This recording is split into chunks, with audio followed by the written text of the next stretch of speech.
অধ্যাপক মকবুল হোসেন, উপস্থিত আছেন প্রতিষ্ঠাতা সভাপতি আমার আরেকজন পিতৃসমতুল্য অভিভাবক আলহাজ অ্যাডভোকেট হারুনুর রশিদ চাচা, উপস্থিত আছেন আমার শ্রদ্ধেয় শিক্ষক আলহাজ শারফুল ইসলাম তারা স্যার, সাধারণ সম্পাদক আলহাজ আনোয়ার সাদত ভাই, আজকের অনুষ্ঠানের উপস্থাপক যুগ্ম সাধারণ সম্পাদক আলহাজ মহসিন আলী ভাই এবং আমাদের উত্তরবঙ্গের কৃতি সন্তান সুবক্তা আমার শ্রদ্ধেয় বড় ভাই, আমাদের এই কেন্দ্রীয় মসজিদের সম্মানিত খতিব আলহাজ মাওলানা আলী আকবর ভাই এবং উপস্থিত শ্রদ্ধেয় হাজী সাহেব বৃন্দ, সাংবাদিক বন্ধুগণ এবং সিংড়া পৌরসভার মেয়র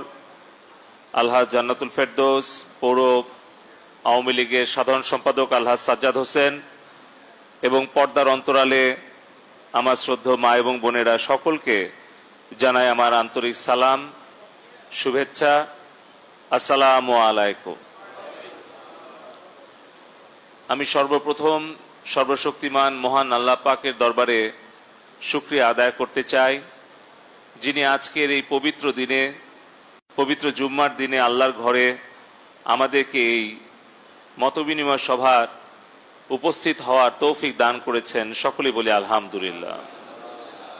ইতিমধ্যেই প্রতিষ্ঠাতা সভাপতি হারুন চাচা বলেছেন কি উদ্দেশ্য নিয়ে 2007 সালে এই আরাফাতি কল্যাণ পরিষদ হাজী সাহেবদের জন্য এই সংগঠনটি প্রতিষ্ঠা করা হয়। আজকে আরেকজন অন্যতম উদ্যোক্তা এবং এই আরাফাতি কল্যাণ পরিষদের সভাপতি আমার শ্রদ্ধেয় বড় ভাই আলহাজ আবু জাহেদ মোল্লা জুরান ভাই অসুস্থ আছেন, আজকে এখানে উপস্থিত হতে পারেননি।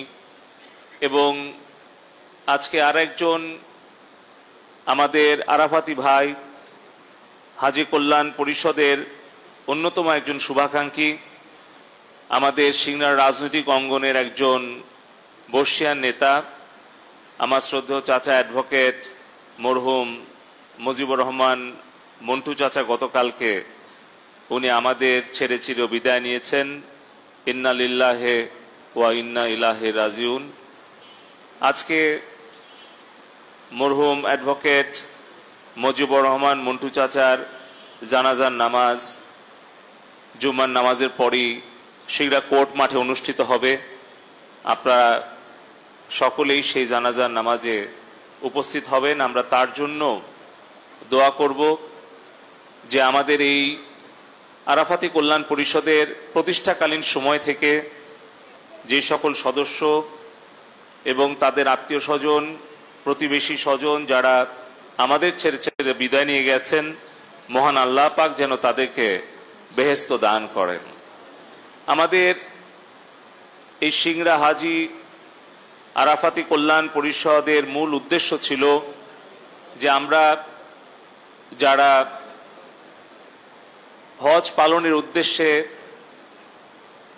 সৌদি আরবে পবিত্র মক্কা এবং মদিনা নগরীতে আমরা গমন করি, যারা প্রথমবারের মতো হজ করার জন্য নিয়ত করেছি, তাদের যাওয়ার পথে যাতে সমস্যাগুলো না হয় বা তাদেরকে একজন অভিজ্ঞ হাজি যে এর আগে হজ করেছে সে যাতে পরামর্শগুলো দিতে পারে তার অভিজ্ঞতা থেকে, এবং তাদের কোনো প্রয়োজন থাকলে সেটা যাতে সমাধান করতে পারে, সেই উদ্দেশ্যে এই সংগঠনটি প্রতিষ্ঠা করা হয়েছিল। এমন অনেক হাজী সাহেবরা আছেন যারা হয়তো কোনোদিন উড়োজাহাজ অর্থাৎ বিমানে ওঠেননি, কিংবা হয়তো এয়ারপোর্টে কিভাবে সেই সকল কার্যক্রমগুলো সম্পাদন করতে হয় সেই বিষয়ে অভিজ্ঞতা নাই। এবং সবচেয়ে বড় কথা যে মনের মধ্যে একটা সাহস এবং একটা আত্মবিশ্বাস নিয়ে যেন তারা প্রত্যেকটা হজের যে সকল কার্যগুলো আছে, আহকামগুলো আছে, সেগুলো যেন পালন করতে পারে, তার জন্য তাদেরকে মানসিকভাবে একটু উৎসাহ আত্মবিশ্বাস এবং অনুপ্রেরণা যোগানো, পাশাপাশি কোন ধরনের পরিস্থিতির শিকার হলে কিভাবে তারা সেগুলো মোকাবেলা করবে সেই বিষয়ে তাদেরকে একটু পরামর্শ প্রদান করা। এর সাথে মহসিন ভাই যেটা বললেন যে আজকে অত্যন্ত দুঃখের একটা বিষয় যে একজন হাজী সাহেব হজ করার উদ্দেশ্যে সরল বিশ্বাসে 1.5 লক্ষ টাকা একজন মুআল্লিমকে দিয়েছিলেন, কিন্তু দুর্ভাগ্যজনকভাবে তাকে প্রতারিত হতে হয়েছে। এই ধরনের প্রতারণার শিকার আগামীতে কেউ যেন না হয় তার জন্য আমাদের সচেতনতা তৈরি করতে হবে। আজকে হয়তো তার 1.5 লক্ষ টাকা আমরা উঠিয়ে তার কাছে ফেরত দিতে পেরেছি, কিন্তু এইভাবে একজন হাজী সাহেব তার মনে কষ্ট নিয়ে হজে যদি যেতে না পারে তাহলে তার সেই মনের কষ্ট কিন্তু 1.5 লক্ষ কেন, আমরা 10 লক্ষ টাকা দিয়েও সেটা কিন্তু দূর করতে পারবো না। যদি একটু সচেতনতা তৈরি করতে পারি এবং যারা এই ধরনের অপরাধ করে তাদেরকে যদি আমরা শক্ত ব্যবস্থা গ্রহণ করতে পারি তাহলে কিন্তু আমাদের এলাকায় আর কোনো হাজী সাহেব প্রতারিত হবে না এবং কোনো প্রতারক এই ধরনের প্রতারণা করার সাহস পাবে না। আমি আজকে আবারও জনপ্রতিনিধি, রাজনৈতিক নেতৃবৃন্দ, সাংবাদিক বন্ধুগণ সবাইকে অনুরোধ করব, আপনারা যারাই আছেন কেউ এই ধরনের যাতে প্রতারণামূলক কার্যক্রম করতে না পারে তার জন্য আপনারা সচেষ্ট থাকবেন, আমাকে আপনারা জানাবেন। এই অপরাধী প্রতারক চক্রের বিরুদ্ধে আমরা শক্ত আইনগত ব্যবস্থা গ্রহণ করব এবং আমাদের সাধারণ মানুষকে আমরা সচেতন করব যাতে এই ধরনের আর কোনো প্রতারণার শিকার কাউকে হতে না হয়। এর পাশাপাশি কিন্তু আমরা প্রতি বছর আমরা চক্ষু ক্যাম্পের আয়োজন করি। আমার জানা নাই যে বাংলাদেশে অন্য কোনো উপজেলা বা জেলা এই ধরনের আরাফাতি কল্যাণ পরিষদ আছে কিনা, কিন্তু আমাদের মুরব্বীরা, অভিভাবকগণ যেই মহৎ উদ্দেশ্য নিয়ে এই সংগঠনটি প্রতিষ্ঠা করেছেন, আমরা এই কার্যক্রমটা আরো সম্প্রসারিত করতে চাই।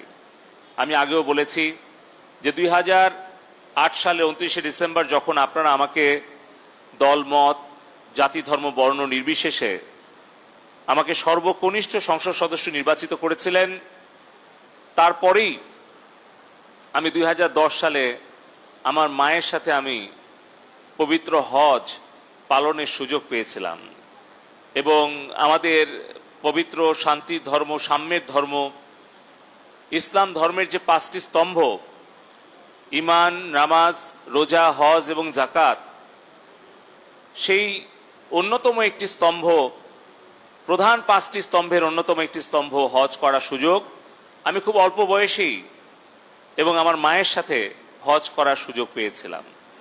আমি আল্লাহর কাছে শুকরিয়া আদায় করি, আপনাদের প্রতি কৃতজ্ঞতা প্রকাশ করি যে আমি যদি ওই বয়সে হজ করার সুযোগ না পেতাম হয়তো আমার দ্বারা দেশ এবং জনগণের ইসলামের অনেক কাজ হয়তো করা সম্ভব হতো না।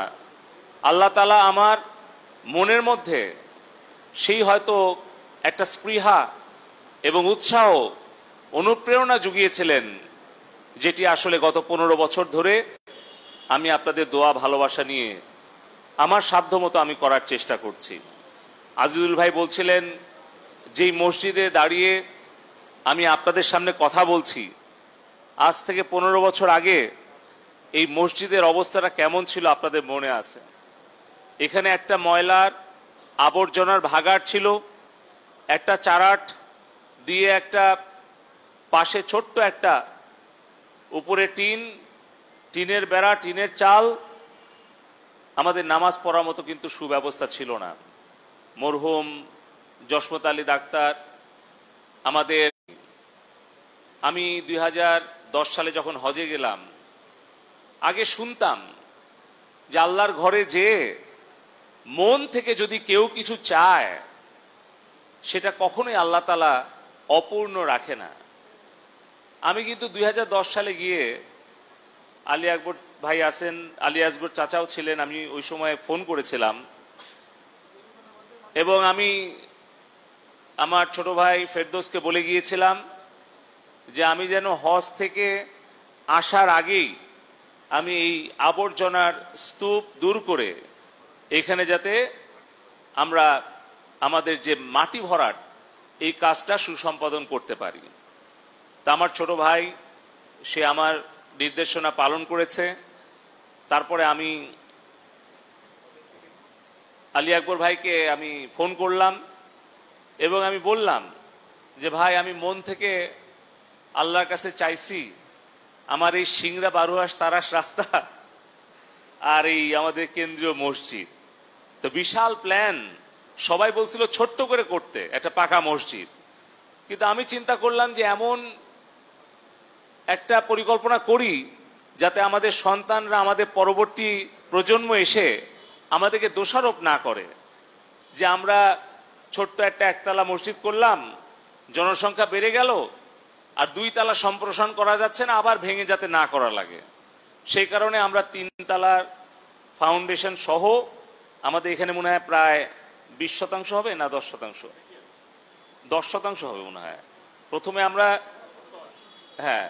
তারপরে আমরা পুরোটাই পরিকল্পনা করলাম যে এত কোটি টাকা ব্যয়ে আমরা কিভাবে করব, কিন্তু আল্লাহর ঘর আস্তে আস্তে কিন্তু আমরা 1 তলা 2 তলা করলাম এবং আজকে কিন্তু আমাদের শীতাতপ নিয়ন্ত্রিত যন্ত্র আমাদের লেগে গেছে এবং এই মসজিদের যে পরিচালনার ব্যয়, এটা কিন্তু মসজিদের আমাদের যে মার্কেট সেখান থেকে আমাদের আয়টা হচ্ছে। আমাকে কিন্তু আর এই মসজিদ পরিচালনা নিয়ে কোনো দুশ্চিন্তা করতে হয় না। আর দ্বিতীয় যে কথাটা বলবো, আপনারা সবসময় একটা দোয়াই করবেন যারা প্রথমবারের মতো হজে যাচ্ছেন। আমার আসলে ধর্ম সম্পর্কে খুব বেশি জ্ঞান নাই, বলাটাও উচিত হবে না। এখানে যারা মুফতি সাহেবরা আছেন, মাওলানা সাহেব আছেন, তারা বলবেন এবং আমাদের দোয়া পরিচালনা করবেন মাওলানা আলী আকবর ভাই, উনি বলবেন। কিন্তু আমি একটা বিষয় উপলব্ধি করেছি, যারা নতুন হাজী সাহেবরা আছেন, একটা জিনিস সবসময় আপনারা করবেন, আল্লাহর কাছে দোয়া করবেন যে হে আল্লাহ তুমি আমার হজটা সহজ করে দাও, আর কিচ্ছু না। কারণ আপনি যখন বললেন যে লাব্বাইক আল্লাহুম্মা লাব্বাইক, লাব্বাইক লা শারীকা লাক লাব্বাইক ইন্নাল হামদা অন্নিয়ামাতা লাকাল মুলক লা শারীকা লাক, অর্থাৎ আল্লাহর মেহমান আপনারা যখন আল্লাহর মেহমান হিসেবে আল্লাহর ঘরে পৌঁছাবেন, তখনই কিন্তু আপনাদের হজ ইনশাল্লাহ কবুল হয়ে গেল। কিন্তু হজের যতগুলো কার্যক্রম আছে সেগুলো যেন মহান আল্লাহ পাক সুন্দরভাবে সুষ্ঠুভাবে পালন করার তৌফিক দান করেন, তার জন্য একটা দোয়াই করতে থাকবেন যে আল্লাহ তুমি আমার হজটা সহজ করে দাও, আমার হজটা কবুল করো। দেখবেন যে কিভাবে যে আপনার হজ সুন্দরভাবে আল্লাহ তাআলা সহজ করে দিবেন, আপনি বুঝতেই পারবেন না যে সবগুলো কার্যক্রম একের পর এক সুসমাপ্ত হয়ে যাচ্ছে। কারণ আমি নিজে দেখেছি, যখন মুজদালিফায় গেলাম তখন কিন্তু আপনার একসাথে তো অনেকেই থাকতে হয়, তারপরে তো আপনার ওই যে শয়তানের কঙ্কর নিক্ষেপ করতে হয়, জামারায়, তো ওইটা যাওয়ার আসার পথ, তারপরে মক্কায় এসে মসজিদুল হারামে তোয়াফ করা, তারপরে আবার ফিরে যাওয়া, এই যে আপনার অনেক পথ। আমার মা বয়স্ক মানুষ, উনার পক্ষে আমি প্রথমবার গেলাম ওই কঙ্কর নিক্ষেপ করতে, কিন্তু পরের বার এসে আমার মায়েরও মনের মধ্যে একটা অতৃপ্তি যে সে নিজে যেতে চায়, আমারও মনের মধ্যে একটা অতৃপ্তি। কিন্তু আমার ওই কাফেলায় কয়েকজন তরুণ ছিলেন, তারা বললেন যে খালাম্মা কি পারবিনি, ভয় দেখাচ্ছে। আমি সাহস করে আমার মাকে নিয়ে গেলাম এবং আমরা ঠিক যৌক্তিক সময়ের আগেই ফিরে আসলাম তাঁবুতে, দেখি ওই 3-4 জন নাই। তো ওই জন্যে আপনি যদি বয়সে তরুণ হন, আপনি যদি শারীরিকভাবে শক্তিশালীও হন, কিন্তু কোনো সময় আপনি অতি আত্মবিশ্বাসী হবেন না, আল্লাহর কাছে আত্মসমর্পণ করবেন। যে আল্লাহ তুমি আমার হজটা সহজ করে দাও। দেখবেন যে আপনার শরীরে জোর চলে আসছে, আপনার সক্ষমতা আল্লাহ দিয়ে দিছে, এবং সুন্দরভাবে আপনি আপনার হজটা পালন করে ফেলবেন। আর দোয়া, মহান আল্লাহ পাক যেখানে আপনি দোয়া করবেন ইনশাল্লাহ আল্লাহ তাআলা কবুল করবে। তবে সবারই তো মনের মধ্যে একটা স্পৃহা আছে না, যে প্রথম আমরা যখন কাবা ঘরটা দেখব, যারা কোনোদিন আমরা দেখিনি, আপনাদের মধ্যে যারা দেখেননি, তাদের মনের মধ্যে একটা আলাদা আবেগ কাজ করছে না? ওইটা আপনারা খেয়াল রাখবেন। প্রথম কাবা ঘর দেখার সাথে সাথে জীবনের সকল গুনাহ আগে মাপ চাবেন, তারপরে অন্য কিছু বাড়ি গাড়ি পদ পদবি সেগুলো সব চাবেন। আল্লাহর কাছে চাইতে কোনো সমস্যা নেই। এবং আমি দেখেছি আমার নিজের জীবনে, আমি একবার পূর্ণাঙ্গ হজ করেছি এবং আরো প্রায় 4-5 বার আমি উমরা করার সুযোগ পেয়েছি। আল্লাহর ঘরে গিয়ে অন্তর থেকে যদি কিছু বান্দা চায় তাহলে আল্লাহ কিন্তু সেটা দেয়। যদি না পাই তাহলে বুঝতে হবে আমাদের চাওয়ার মধ্যে ত্রুটি আছে। কিন্তু আল্লাহ কিন্তু কাউকে ফিরায় দেয় না। তো যাই হোক, হজ এমন একটি আসলে কার্যক্রম যেখানে আমাদের শারীরিক, মানসিক এবং আর্থিক যোগ্যতার, দক্ষতার এবং সক্ষমতার প্রয়োজন। মহান আল্লাহ পাক সেই সক্ষমতা যাদেরকে দিয়েছেন আমরা সৌভাগ্যবান। মহান আল্লাহ পাক আমাদের হজ কবুল করুন। সুন্দরভাবে আপনাদের সকলের হজ সুসম্পাদন করে আবার আমাদের মাঝে ফিরে আসার তৌফিক দান করুন।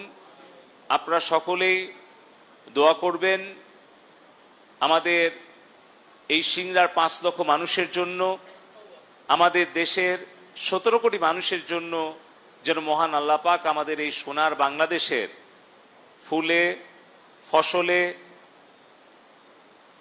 বরকত প্রদান করেন, আমাদের যেন দেশের শান্তি এবং নিরাপত্তা দান করেন।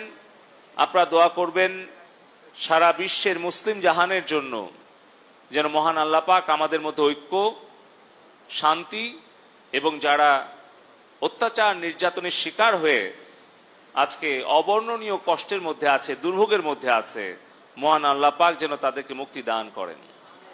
আমাদের ফিলিস্তিনের ভাই বোন, মা বোন, শিশুদের বিরুদ্ধে ইসরায়েলি যে অপশক্তি, যে পাশবিক গণহত্যা চালাচ্ছে, মহান আল্লাহ পাক যেন আমাদের ফিলিস্তিনি ভাই বোনদেরকে, নারী এবং শিশুদেরকে রক্ষা করেন এবং তাদেরকে মুক্ত স্বাধীনভাবে তাদের স্বাধীন ভূখণ্ডে মর্যাদার সাথে বসবাস করার তৌফিক দান করেন। দোয়া করবেন মাননীয় প্রধানমন্ত্রী শেখ হাসিনার জন্য, যিনি বাংলাদেশের 560টি মসজিদ কমপ্লেক্স নির্মাণ করছেন, আমাদের মাদ্রাসা মসজিদে ইতিহাসে সর্বোচ্চ বরাদ্দ দিয়েছেন এবং আমাদের এই হাজী সাহেবদের হজটাকে সুন্দর, সহজ, স্বচ্ছ প্রক্রিয়া করার জন্য ডিজিটাল হজ ব্যবস্থা এবং হজের সকল কার্যক্রমে উনি নিজে তদারকি করছেন। আপনারা দেখেছেন গত পরশুদিনই মনে হয় না, গতকালকেই তো গত পরশুদিন প্রোগ্রাম হলো, গতকালকে আমাদের প্রথম ফ্লাইট গেল। আপনারা দোয়া করবেন বাঙালি জাতির পিতা বঙ্গবন্ধু শেখ মুজিবুর রহমানের জন্য, যিনি টঙ্গীতে বিশ্ব ইজতেমার জায়গার ব্যবস্থা করে দিয়েছিলেন, ইসলামিক ফাউন্ডেশন প্রতিষ্ঠা করেছিলেন ইসলাম ধর্মের সম্প্রসারণ এবং প্রতিষ্ঠার জন্য, এবং কাকরাইলে আমাদের তাবলিগ জামাতে মসজিদ এবং অসংখ্য কাজ করে গেছেন আমাদের এই দেশের উন্নয়নের জন্য, কল্যাণের জন্য, এবং সর্বোপরি আমাদের এটি স্বাধীন সার্বভৌম বাংলাদেশ উপহার দিয়ে গেছেন। আমি আপনাদের সকলের কাছে দোয়া চাই, আপনারা দোয়া করবেন যেন আমার এই প্রাণের সিংড়াকে আমরা একটি উন্নত, আধুনিক, নান্দনিক, মানবিক, স্মার্ট সিংড়া হিসেবে গড়ে তুলতে পারি, যেখানে শিক্ষা, স্বাস্থ্য, মানবিক সকল দায়িত্ব পালন করে আমার সিংড়া 5 লক্ষ মানুষের আমি যেন আজীবন তাদের খেদমত করার সুযোগ পাই। সিংড়া সকল ধর্মীয় প্রতিষ্ঠানের উন্নয়নে ইসলামের খাদেম হয়ে আমি যেন আমৃত্যু কাজ করে যেতে পারি। মহান আল্লাহ পাক যেন আমাদের সকলকে ইমানের সাথে কবরে যাওয়ার তৌফিক দান করেন। সবশেষে হারুন চাচা যেটা বলেছেন যে আমাদের সিংড়া আরাফাতি কল্যাণ পরিষদের একটা ঠিকানা, একটা জায়গার দরকার। আমি সিংড়া প্রেস ক্লাবে একটা জায়গা দিয়েছি, ওখানেও কিন্তু দোতলা করার একটা সুযোগ আছে। এখানে আমাদের নবনির্বাচিত উপজেলা ভাইস চেয়ারম্যান প্রভাষক আনিসুর রহমান লিখন আছে, পৌরসভার মেয়র আছে, পৌর আওয়ামী লীগের সাধারণ সম্পাদক আছে। আমি অনুরোধ করব সবাই মিলে যদি কোনো জায়গায় একতলা বর্ধিত করলে 5 লক্ষ টাকা অনুদান দিলে আপনারা ঘর করে নিতে পারেন, আমি সেটা ব্যবস্থা করে দেব ইনশাআল্লাহ। যদি কোনো জায়গা দেখিয়ে দেন তাহলে আমি উপজেলা নির্বাহী কর্মকর্তা জেলা প্রশাসকের সাথে কথা বলে সেই জায়গাটা দেওয়ার জন্যই কিন্তু আমি বলেছিলাম, মহসিন ভাই যেটা বলল যে এই টাকাগুলো সাশ্রয় করে আপনারা এই প্রতিষ্ঠানটা রেজিস্ট্রেশন করেন, দরকার হইলে একটা এফডিআর করেন, কিছু অর্থ আপনারা জামানত করেন। কারণ সারা জীবন আমি হয়তো আরাফাতি কল্যাণ পরিষদের উপদেষ্টা থাকবো না, আমি সারা জীবন এমপি মন্ত্রী থাকবো না, আমাদের দল সারা জীবন ক্ষমতায় নাও থাকতে পারে, কিন্তু আমরা একটা প্রতিষ্ঠান এমনভাবে প্রতিষ্ঠা করে যেতে চাই যাতে এটা শত শত বছর ধরে হাজার হাজার হাজী সাহেবদের কল্যাণে কাজ করে যেতে পারে। সেই জন্যই আমি প্রতি বছর আমার সামর্থ্য যতটুকু আছে আমি হাজী সাহেবদের কল্যাণে কাজ করছি। আর আপনাদের সাশ্রয়কৃত অর্থ দিয়ে আপনারা আপনাদের ঘর, আপনাদের প্রতিষ্ঠান এবং আপনাদের সংগঠনের কার্যক্রমগুলো করেন। তো আমি অনুরোধ করব আমাকে জায়গা অথবা একটা যদি ঘরের নির্দেশনা দেওয়া হয়, আমি রুহুলকে বলে যাচ্ছি, তাহলে আমি সেখানে একটা অনুদান দিয়ে সেখানে আমি করার ব্যবস্থা করে দেবো ইনশাআল্লাহ। তো সবাইকে আবারও ধন্যবাদ দিয়ে, অনেকেরই এলাকায় যাওয়ার পরিকল্পনা আছে, যার যার গ্রামে আত্মীয় স্বজন প্রতিবেশী হয়তো দোয়ার আয়োজন করেছেন, তাই আমরা আজানের আগেই আমাদের এই আলোচনা সভাটা শেষ করব। যারা নামাজ পড়তে চান এখানে নামাজ পড়বেন, যারা বাড়ি চলে যেতে চান তারা বাড়ি চলে যাবেন। আর আমার ফোন নাম্বার সবার কাছে দেওয়া আছে। আমাদের দূতাবাস, আমাদের ধর্ম মন্ত্রণালয় তারা তো কাজ করবে, আপনাদের সাথে মোয়াল্লেম থাকবে। তারপরেও যদি মনে করেন কোনো জায়গায় কোনো সমস্যা, আমার মোবাইল ফোনে সরাসরি আপনারা ফোন করবেন। আপনাদের নাম্বারটাও আমাদের আরাফাতি কল্যাণ পরিষদের কাছে দিয়ে যাবেন, বা ওখানে গিয়ে যদি আপনারা কোনো সিম কার্ড নেন সেটাও জানাবেন। আমাদের দিক থেকে সবসময় আপনাদের খোঁজ খবর আমি রাখবো এবং আমরা সহযোগিতা করব। আমাদের জেলা আওয়ামী লীগের সভাপতি এবং বিজ্ঞ পিপি আলহাজ অ্যাডভোকেট সিরাজুল ইসলাম ভাই এইমাত্র আমাদের মাঝে এসে উপস্থিত হয়েছেন। আমাদের সিংড়ার আরেক কৃতি সন্তান, নাটোর জেলা জজ কোর্টের বিজ্ঞ জিপি, আমার শ্রদ্ধেয় বড় ভাই, আমার অভিভাবক অ্যাডভোকেট আলহাজ আসাদুল ইসলাম ভাই আমাদের মাঝে এসে উপস্থিত হয়েছেন। আমি তাদেরকে স্বাগতম জানিয়ে আসন গ্রহণ করার জন্য বিনয়ের সাথে অনুরোধ করছি এবং আপনাদের সকলকে আবারও ধন্যবাদ, কৃতজ্ঞতা জানিয়ে আমার কথা এখানেই শেষ করছি। আসসালামু আলাইকুম।